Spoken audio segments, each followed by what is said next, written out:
"I think you left your phone in the laundry room," I said casually, tossing it onto the kitchen counter, still warm from the dryer's vibration. Daniel looked up from his laptop like a startled deer. Too quickly. That microsecond of panic in his eyes was the first crack in the glass. I wasn't trying to snoop. I didn't have to. The message lit up on his lock screen as I folded his gym shorts. "Can't wait to feel your hands on me again. Thursday." A pink heart emoji. The sender? Maya. Not Mom, not Mark from accounting. Maya. I didn't touch the phone again. I just stared at the name until the screen dimmed and my breath started to return to my body. My heartbeat had climbed into my throat, pounding so hard I could hear it in my ears. In that moment, I felt like the floor beneath our kitchen tile had collapsed. 1 second, I was meal prepping quinoa bowls with garlic shrimp for our Thursday health night. And the next, I was a woman standing in a bright kitchen, surrounded by shadows. Daniel noticed. He closed his laptop slowly. "What's wrong?" he asked. My mouth was dry. "Say it," I thought. "Say it out loud.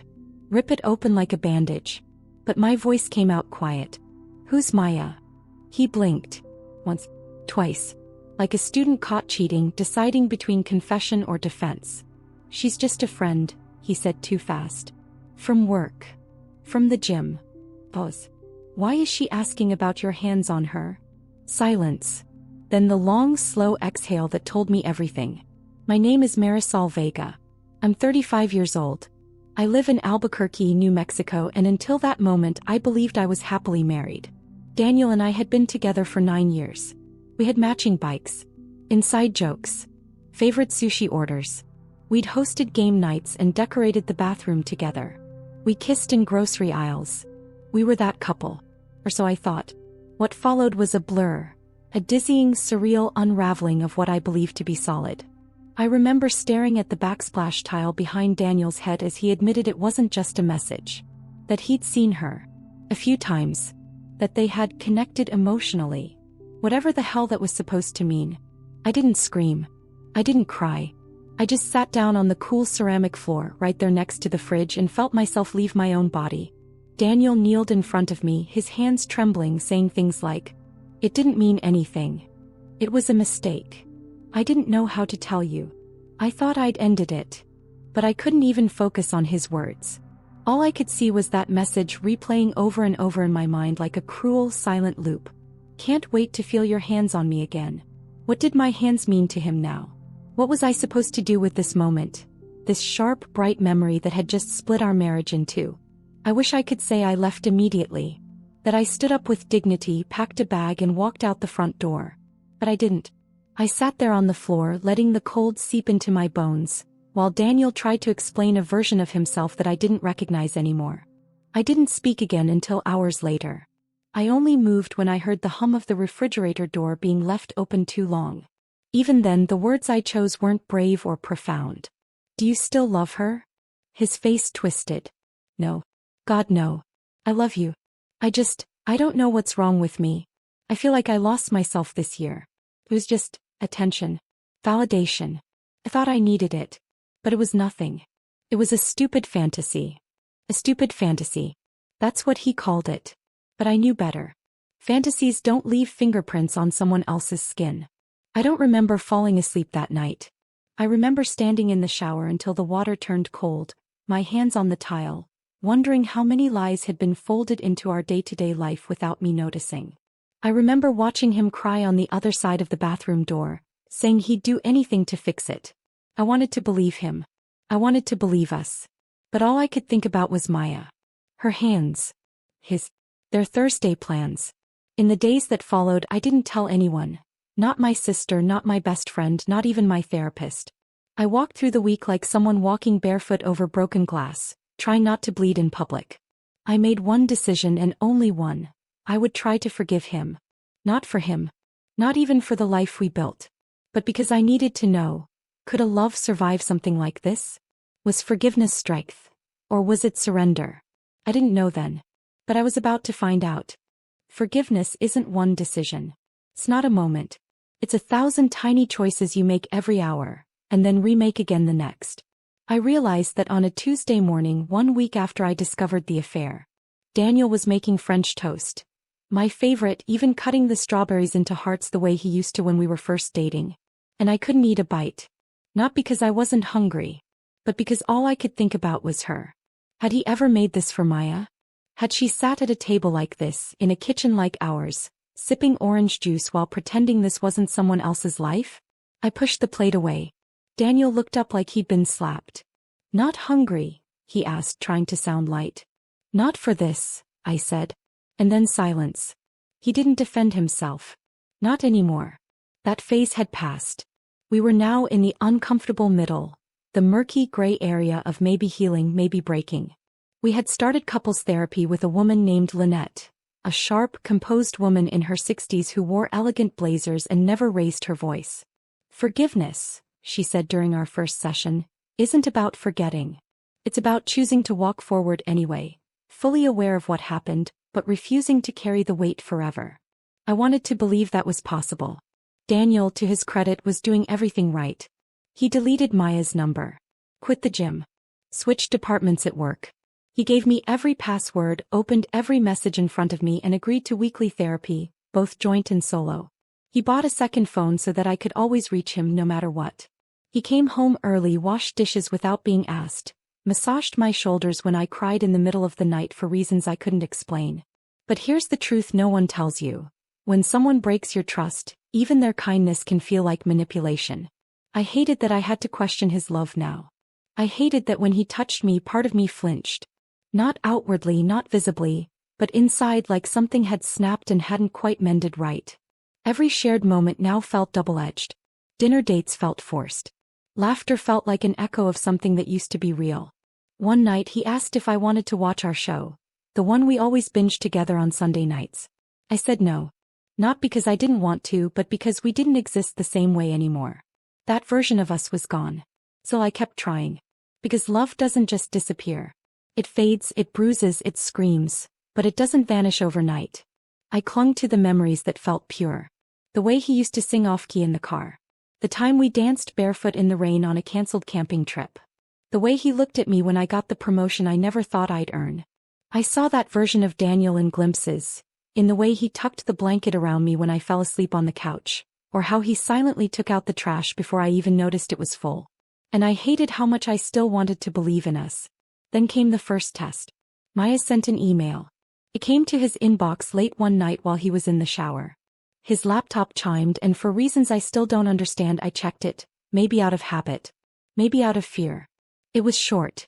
I know you said goodbye, but I just need closure. I'm not trying to start anything.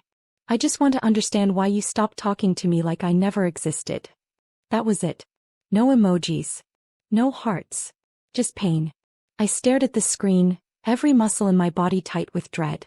I could hear the water running. My palms were sweating. I knew I shouldn't read his messages. Lynette had said rebuilding trust meant allowing each other space. But how could I not? I closed the laptop, walked into the bathroom, and waited. When Daniel stepped out, I handed him a towel. And then I said simply, "She wrote to you." His whole body froze. "I didn't answer," he said immediately. "You didn't see it yet." "No, but I would have shown you. I promise. I told you I'm done with her." For a second I believed him. And then came the panic. Not because he lied again, but because I realized just how much power Maya still had over our relationship. Even in silence. Even in distance. She was a ghost in our home. A ghost that wore lipstick and knew my husband's secrets. That night I lay awake in bed staring at the ceiling. Daniel slept next to me, one arm barely touching mine. And I thought, is this what forgiveness looks like? A quiet battlefield of hope and doubt, love and anger lying side by side under the same blanket? I didn't have the answer. Not yet. But I wasn't ready to give up. Not because I was weak. Not because I was afraid to be alone. But because I needed to know, deep in my bones, whether love could survive fire. And if it couldn't, I wanted to be sure I had burned every inch of it before I walked away. A month passed. And with it, the intensity of the initial pain began to dull. Not disappear, not heal, just dull. Like a wound scabbing over. Still tender. Still dangerous to touch. But no longer bleeding out. Daniel was doing everything he could. He'd become the model husband overnight. Thoughtful, patient, unusually quiet. But not the cold kind of quiet. The cautious kind. Like someone tiptoeing around the ruins of something sacred they'd accidentally set on fire. He brought home flowers once a week. Roses. Lilies. Tulips. Each time I forced a smile and thanked him. But flowers don't erase fingerprints. They don't unsay words that weren't supposed to be spoken. At therapy, Lynette kept asking the same question. What would rebuilding look like to you, Marisol? I didn't have an answer. I still don't. I knew I wanted to trust again. To feel that ease, the warm, unspoken knowing that your partner is your safe place. But every time I reached for that feeling, I found static. And then came Ari's party. Ari was my best friend since college. She was bold, brilliant, and painfully direct. She'd known about the affair for exactly 6 minutes before texting me. Tell me where he lives. I'm bringing bricks. I convinced her not to throw them, barely. But now, a month later, she was hosting her annual rooftop dinner party, and insisted we both come. If you're staying with him, I'm at least going to stare him down until he sweats through that smug Patagonia jacket, she told me on the phone. The night was warm. The city skyline glittered. Jazz played low in the background, candles flickered on every table, and the air smelled like grilled peaches and rosemary. It should have been romantic. But Daniel was stiff beside me. I could feel it, that hyper-awareness that comes with guilt. And judgment. So much quiet judgment from people pretending not to stare. Ari hugged me tightly. Then gave Daniel the kind of handshake that made it clear she'd rather be giving him a subpoena. Conversation flowed around us like a current we couldn't quite catch. I watched Daniel fake his way through small talk with old friends. I knew he was trying. I really did. But I also knew he hated this. Being the man who cheated. He was used to being liked. The charming guy. The storyteller. The one who made people laugh. Now he was just tolerated. At one point, I wandered over to the edge of the rooftop, watching the lights blink in the distance. Daniel came up behind me and brushed my arm. You okay? I nodded. You sure? I turned to look at him. He looked exhausted. Older than a month ago. I didn't hate him. That was the worst part. I didn't hate him at all. I hated how much I still loved him. Do you ever think about her? I asked. His eyes widened. Why, I didn't say anything. He shook his head. No, not like that. I think about how stupid I was. How much I've hurt you. That's it. I looked back out over the city. I feel like I'm walking around with cracked glasses, I said softly. Everything looks almost normal.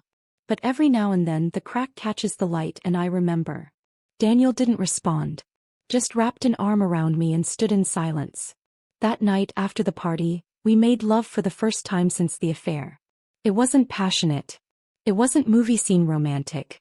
It was hesitant, quiet, full of pauses and half-finished kisses. I cried afterward. Not because it felt wrong, but because it felt like mourning. Like we were trying to love through grief. The next morning I woke to find Daniel in the kitchen humming while flipping pancakes. You okay? He asked when I walked in. I didn't answer. Just wrapped my arms around his waist from behind and pressed my forehead into his back. We stood like that for a long time. And for the first time since the day everything shattered, I felt, maybe not whole but human again. Capable of softness. But even then, deep in my chest, a quiet voice whispered something I wasn't ready to hear yet. Love alone may not be enough. We never spoke her name in the house anymore. Not once. Not even in therapy. It was like we'd made an unspoken pact. Silence equals progress. If we didn't say Maya, maybe she'd stop haunting the space between us. But ghosts don't care about silence. They slip in through the cracks. In casual glances, in awkward pauses, in the questions you're too afraid to ask because the answers might shatter whatever you're still trying to hold together. The truth is, I didn't trust peace anymore. Whenever things were too smooth, when we laughed a little too easily at some dumb Netflix show or when he kissed me goodbye without checking his phone, I'd get a sharp pang of anxiety. A whisper. You've been here before, remember? You thought you were happy before too. Trust, I learned, isn't just about believing someone won't hurt you. It's about believing they won't do it again. Even when they could. We had good days. Actually, we had a lot of them. We redecorated the guest room together. We went to a farmer's market and held hands. We made plans for a weekend trip to Santa Fe, something we used to do every fall before, well, everything. To anyone on the outside, we looked like a couple who had moved past it. But healing isn't always visible. And forgiveness isn't always clean. And sometimes what looks like rebuilding is really just rerouting around the wreckage. One night I woke up from a dream. I don't even remember the details. But I sat up in bed, heart pounding, convinced I'd heard Daniel whisper something in his sleep. I turned toward him in the dark. "What?" I asked softly. He didn't respond. "Did you say something?" Still nothing. He was asleep, deep and peaceful. I lay back down, but I couldn't stop the thought. Who does he dream about now? The next day I found an old sweatshirt of his in the laundry, one I hadn't seen in months. And just for a second I froze. Was it the one he wore to the gym? Was that her favorite? Sounds crazy, I know. But that's what betrayal does. It makes you question even the fabric of your shared life. I kept that thought to myself, like so many others. Because that's another ugly truth about trying to save a relationship after an affair. You become a curator of your own pain. You edit your words. You smile when you're unsure. You say, "I'm fine," because you're afraid if you say, "I'm not," the whole damn house will collapse again. Daniel was trying. I knew that. I saw it. He had started leaving me little notes again. Post-its on the bathroom mirror that said things like, "You're stronger than you know," or "Still in love with you even now." I kept every one of them. Tucked them into a box in the drawer beneath my socks. Not because I believed every word, but because part of me wanted to. I was still fighting. We both were. But the fight had changed. We weren't fighting to fix what broke anymore. We were fighting to live with the break. To see if we could still walk forward even with the limp. Then, on a Saturday morning, I was cleaning out a junk drawer. One of those chaotic catch-alls filled with expired coupons and random chargers. When I found something unexpected. A small, torn piece of paper. Folded in half. I almost threw it away. But something made me pause. It was a note. Not one I'd written. Not Daniel's handwriting either. "Last night was a dream. You make me feel electric." That was it. No name. No date. Just those words. I stared at it for a long time. My stomach flipped, my heart thudded against my ribs like it was trying to break free. I tried to tell myself maybe it was old. Maybe from years ago. Maybe not even from Maya. Maybe someone left it in a book at the store and it ended up in his pocket. But that voice, the one that had grown louder lately, whispered. Or maybe it was never really over. When Daniel came home from the grocery store that afternoon, I didn't confront him. I didn't scream. I didn't cry. I just tucked the note back where I found it. And realized something I hadn't wanted to admit. I was still waiting for the other shoe to drop. Because no matter how many dinners we cooked, how many therapy sessions we sat through, how many times we said, "I love you," there was still something between us. A ghost. Named Maya. Or maybe just mistrust. And I didn't know how long I could live with her in the house. It was a Thursday afternoon when Daniel texted me. "Big client dinner tonight. Might run late. Don't wait up. Love you." I stared at the message longer than I should have. Nothing about it was unusual. Daniel often had late meetings. He was a senior strategist now. The kind of job that meant long hours, networking, schmoozing over bourbon in dimly lit restaurants with executives twice his age. But something about that text made my skin prickle. Maybe it was how casual it felt. How normal. And that was the problem, wasn't it? Normal didn't feel safe anymore. I told myself not to spiral. That was part of the work Lynette had been drilling into me. Monitor the feeling. Don't believe every thought that comes with it. So I cooked dinner. Did the dishes. Folded the laundry. I even lit a candle in the living room, trying to create some kind of peace. But that uneasy voice, the one that had grown sharper since the day I found that note, kept whispering. I decided to go for a walk. Clear my head. It was dusk when I passed the corner bistro, Carmela's, a place we'd gone on our anniversary 3 years ago. Warm lights, soft jazz, white tablecloths. The kind of place that always felt a little too expensive but exactly right for special nights. And then I saw him. Daniel. Sitting at a table near the window. Maya. My heart didn't race. It stopped. Just silence. Like the moment before a car crash. The moment where everything slows down but your mind is racing 1,000 miles an hour. He was laughing. He was leaning in. 2 wine glasses. A shared dessert. It wasn't a business dinner. It was a date. I didn't go inside. I didn't cause a scene. I just stood across the street, watching from behind a tree like a coward, like someone who had spent months trying to heal a wound that had never stopped bleeding. He hadn't seen me. Or if he had, he didn't react. I turned and walked away. I didn't cry. Not yet. I made it home, put on sweatpants, sat on the couch and just stared at the blank television screen. 10 minutes passed. Maybe an hour. I couldn't tell. Then came the rage. Not the loud kind. Not the throwing plates kind. But the kind that simmers just beneath your skin, quiet and cold. The kind that comes when you realize you've been made a fool twice. Not because you were weak, but because you were willing to believe. He came home at 10:42. I watched him take off his shoes, hang his blazer, check his phone. Then he looked up and saw me. "Hey," he said. His smile was so normal it made me sick. "You're still up?" I didn't answer. I just stood and walked toward him slowly. He tilted his head. "Everything okay?" And then, without warning, I said it. "How was dinner with Maya?" His body tensed. Completely froze. There was that half second of truth before the lie. I saw it. And I felt it. He opened his mouth, closed it again. "Marisol, don't." My voice was calm. Ice cold. "Don't lie to me. I saw you." He swallowed hard. Took a step back. "It wasn't what it looked like." I laughed. Actually laughed. "Please don't insult me by saying that." He ran a hand through his hair, suddenly looking 10 years older. She reached out again. Said she needed closure. I didn't want it to be messy. I thought if we had one conversation face to face, it would be over. "I swear to you that's all it was." "You were smiling." "Because I was trying to stay calm." "You ordered dessert." "She did." "You wore the shirt I got you for our anniversary." Silence. I didn't need to hear more. I didn't need him to explain. Because even if he hadn't slept with her again, he had betrayed me all over anyway. Emotionally. Secretly. Willingly. I walked past him. Into the bedroom. Grabbed a bag. Nothing dramatic, just the basics. Jeans. Chargers. My journal. My toothbrush. He followed, stumbling over apologies like a drowning man trying to find the surface. "Please don't go. Marisol, please, let's talk. We can fix this." It was stupid. I should have told you. I just didn't want to hurt you again. You did. I zipped the bag. And this time I'm not staying to help you feel better about it. I turned to him one last time. You didn't cheat again because you were lonely or lost. You cheated because you could. Because I forgave you once and you thought that meant I'd keep forgiving you. But I'm done being the woman who keeps choosing pain just to prove she's strong. And I walked out. This time I didn't look back.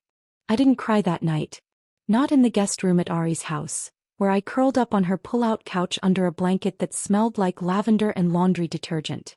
Not in the morning when I sipped coffee with shaking hands while she hovered like a silent guard dog, trying not to say I told you so.